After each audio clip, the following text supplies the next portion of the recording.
हमारा कानून का इस हफ्ते का वीडियो देखने के लिए आपका बहुत बहुत धन्यवाद। आज की इस वीडियो में हम बात करेंगे maintenance and welfare of parents and senior citizens act 2007 की। देखिए, इंडिया में फैमिली को लेकर एक बहुत ही अच्छा कल्चर रहा है, लेकिन हम देख रहे हैं कि पूरा जो जॉइंट फैमिली सिस्टम है वो टूटता जा रहा है। लोग ज़्यादा से ज़्यादा सिंगल फैमिली में रह रहे हैं और चेंज होते हुए सोशल फैब्रिक के साथ जो सीनियर सिटीजन्स हैं, मतलब लॉ में हम सीनियर सिटीजन्स को डिफाइन करते हैं जिनकी उम्र 60 साल से अधिक है, या पेरेंट्स को लेकर उनके मेंटेनेंस को लेकर एक काफ़ी बड़ा सोशल मुद्दा जो है वो उभर के आया है। इसके मद्देनज़र सेंट्रल गवर्नमेंट ने इस एक्ट को पास किया 2007 में, जिसके तहत उन्होंने ये प्रोवाइड किया कि हर बच्चे का यह लीगल दायित्व है कि वो अपने पेरेंट्स को या सीनियर सिटीजन्स को जिनकी उम्र 60 साल से अधिक है उन्हें मेंटेन करे। मेंटेनेंस की डेफिनेशन में उनका खाना, उनका रख रखाव, पहनना और मेडिकल ट्रीटमेंट जैसी सारी चीज़ें जो हैं वो इंक्लूडेड है। तो अगले 10 मिनट के वीडियो में मैं आपको एक ओवरव्यू देना चाहती हूँ कि ये एक्ट क्या कहता है। यदि आप पेरेंट हैं और आप अपने आप को मेंटेन करने में सक्षम नहीं हैं, या आप सीनियर सिटीज़न हैं और आपकी उम्र 60 साल से अधिक है, तो यह वीडियो आपके बहुत ही काम का है। देखिए, सर्वप्रथम बात करते हैं कि इस एक्ट में डेफिनेशंस क्या क्या हैं। चिल्ड्रन मतलब किन लोगों के ऊपर यह लीगल दायित्व है या रिस्पॉन्सिबिलिटी है कि उन्हें मेंटेनेंस प्रोवाइड करना है। चिल्ड्रन की डेफिनेशन में सन एंड डॉटर मतलब बेटा और बेटी, ग्रैंडसन एंड ग्रैंड डॉटर मतलब पोता पोती, दोनों ही, ये चारों ही इंक्लूडेड हैं। लेकिन यदि कोई माइनर है, मतलब यदि किसी की उम्र 18 साल से अधिक है, तो उनके ऊपर यह लीगल ऑब्लिगेशन नहीं आता। दूसरी बात, पेरेंट्स की डेफिनेशन में ना सिर्फ बायोलॉजिकल पेरेंट्स मतलब वो पेरेंट्स जिन्होंने आपको जन्म दिया, लेकिन अडॉप्टिव पेरेंट्स मतलब यदि आप अडॉप्ट किए हुए हैं और आपको आप अडॉप्टेड सन है, तो आपको अडॉप्टिव पेरेंट्स, जिन पेरेंट्स ने आपको अडॉप्ट किया है, वो भी आपसे मेंटेनेंस का राइट जो है वो मांग सकते हैं। इसके साथ साथ स्टेप फादर और स्टेप मदर को भी ये राइट दिया गया है कि वो अपने बच्चों से मेंटेनेंस ले सकें। इसके साथ साथ सीनियर सिटीज़न, यदि आपकी उम्र 60 साल से अधिक है, तो आपके वेलफेयर के लिए भी इस एक्ट में जो है काफ़ी सारे प्रोविजंस हैं। जैसे कि मैंने आपको बताया कि मेंटेनेंस की डेफिनेशन में फूड, क्लोथिंग, रेसिडेंस और आपकी मेडिकल सुविधाएं जो हैं वो इंक्लूडेड हैं। अब इस एक्ट के अंतर्गत देखिए, section 125 of criminal procedure code तो ऑलरेडी काफ़ी सालों से था, जिसके अंतर्गत पेरेंट्स जो हैं वो अपने बच्चों से मेंटेनेंस का अधिकार मांग सकते हैं। लेकिन इस एक्ट के अंतर्गत सेंट्रल गवर्नमेंट ने हर डिस्ट्रिक्ट में एक ट्राइब्यूनल सेटअप किया है। इस ट्राइब्यूनल का यह पर्पस है कि कोई भी पेरेंट या सीनियर सिटीजन सीधे ट्राइब्यूनल के पास एक एप्लीकेशन, एक अर्जी लगा सकता है कि मुझे फलाना फलाना से मेंटेनेंस मिलने का अधिकार है और मुझे मेंटेनेंस दिलाया जाए। देखिए, यदि आप ऐसे व्यक्ति हैं जिनके अपने कोई बच्चे नहीं हैं, लेकिन आपकी जो प्रॉपर्टी है उसका लीगल वारिस जो है वो कोई है और वो 18 साल से अधिक उम्र का है, तो आप अपने उस रिश्तेदार या रिलेटिव के अगेंस्ट भी जो है ट्राइब्यूनल के पास जाके ये अर्जी लगा सकते हैं कि उनसे आपको मंथली अलावेंस या मेंटेनेंस जो है वो प्रोवाइड किया जाए। ट्राइब्यूनल यदि किसी भी कारण से ये देखती है कि व्यक्ति स्वयं ट्राइब्यूनल के पास आने में सक्षम नहीं है, तो ट्राइब्यूनल इस मैटर का सो मोटो मतलब अपने आप से ही भी जो है कॉग्निजेंस लेके इस मामले को चला सकती है, या आपके बिहाफ पे आप किसी और व्यक्ति को या एनजीओ को, ऑर्गेनाइजेशन को ऑथराइज कर सकते हैं कि आपके बिहाफ पे वो ट्राइब्यूनल जाके मेंटेनेंस की जो है एक अर्जी लगाएं। अब आप पूछेंगे कि भाई इसमें कौन से ट्राइब्यूनल के पास हमें जाना है, कौन से ट्राइब्यूनल का हमारे पास जुरिस्डिक्शन होगा हमारे मामले का। देखिए, आप यदि पेरेंट हैं या सीनियर सिटीजन हैं, तो आप जिस डिस्ट्रिक्ट में रह रहे हैं या जहां लास्ट आप रहे हैं, या आप जिन बच्चों के खिलाफ में मेंटेनेंस लगा रहे हैं, वो बच्चे जहां रहते हैं या काम करते हैं, उन किसी भी डिस्ट्रिक्ट के डिस्ट्रिक्ट ट्राइब्यूनल में आप अपनी अर्जी लगा सकते हैं। अगला प्रश्न उठता है कि इसमें प्रोसीजर क्या होती है। देखिए, सबसे बढ़िया बात जो है वो तो ये है कि इस एक्ट के अंतर्गत आपको किसी वकील को करने की आवश्यकता नहीं है। आप स्वयं ही ट्राइब्यूनल के पास जाके अपनी एप्लीकेशन जो है वो लगा सकते हैं। हाई कोर्ट ऑफ केरला ने ज़रूर कहा है कि यदि कोई व्यक्ति चाहे कि मुझे वकील खड़ा करना है तो वकील खड़ा किया जा सकता है, लेकिन इसमें आवश्यकता वकीलों की नहीं है। ये बात मद्देनज़र रखने वाली है।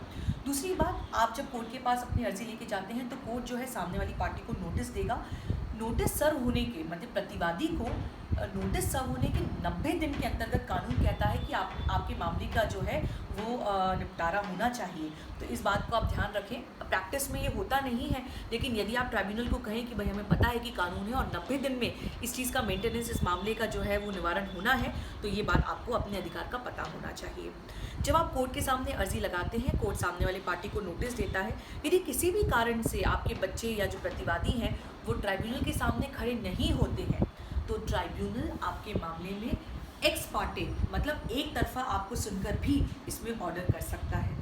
जब तक मामले का पूरा निवारण नहीं होता तब तक इंटरिम ऑर्डर मतलब बीच में 1 महीने के लिए 2 महीने के लिए आपको तुरंत क्या चाहिए और आपको वो मेंटेनेंस दिलाया जाए, उसके लिए भी जो है ट्राइब्यूनल ऑर्डर कर सकता है।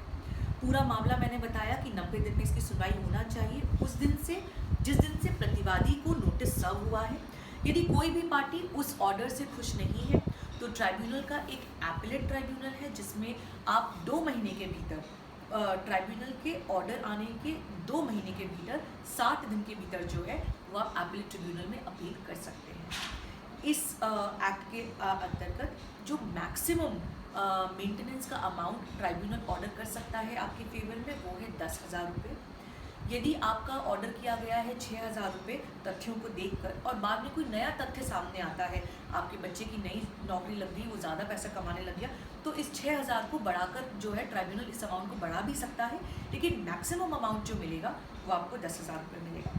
यदि 1 साल से आपका जो है आपको पेमेंट नहीं दिया गया है और ऑर्डर हो चुका है तो ट्राइब्यूनल के पास आप एक ये भी अर्जी लगा सकते हैं कि उस पर इंटरेस्ट आपको दिया जाए और मिनिमम 5% और मैक्सिमम 18% इंटरेस्ट जो है वो ट्राइब्यूनल आपके फेवर में ऑर्डर कर सकता है।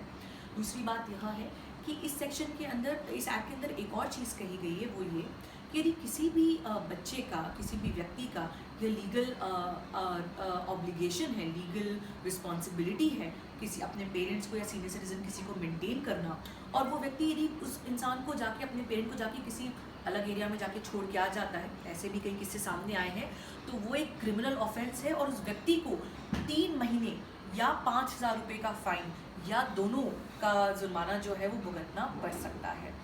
इस एक्ट के अंतर्गत ये भी कहा गया है कि भाई ठीक है, यदि आपके बच्चे हैं जो आपको मेंटेन कर सकते हैं तो ठीक बात है, लेकिन यदि किसी कारण से आपके बच्चे भी आपको मेंटेन करने में सक्षम नहीं हैं तो हर स्टेट गवर्नमेंट को ये हिदायत दी गई है कि हर डिस्ट्रिक्ट में कम से कम एक ओल्ड एज होम या वृद्धाश्रम खोला जाए जिसकी कैपेसिटी कम से कम 150 लोगों की हो।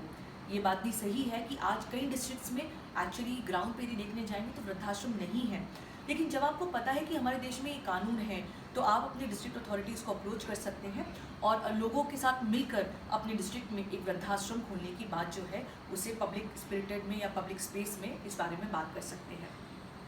फाइनली मेरा ये कहना है कि देखिए ये बात सही है कि हमारे देश में कानून बहुत सारे हैं, उनका इम्प्लीमेंटेशन नहीं होता। हमारे पेरेंट्स ने हमें बचपन से पाला बड़ा किया और जब उनकी वृद्धावस्था हो जाती है वो फाइनेंशियली, फिज़िकली, इमोशनली अपने आप को अपने बच्चों पे बहुत ज़्यादा डिपेंडेंट पाते हैं। ऐसे में ये हमारा ना सिर्फ लीगल लेकिन मॉरल दायित्व बनता है कि हम अपने पेरेंट्स के मेंटेनेंस का ध्यान रखें और उन्हें एक अच्छे वृद्धावस्था का जो है वो एहसास करवाएं।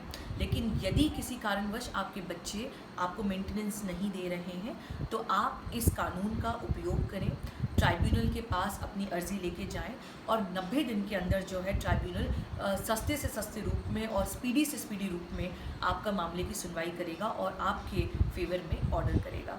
देखिए, आपको जब तक अपने अधिकार मिलते हैं बहुत अच्छी बात है, लेकिन जब अधिकार ना मिले तो अधिकार के लिए लड़ना बहुत आवश्यक है।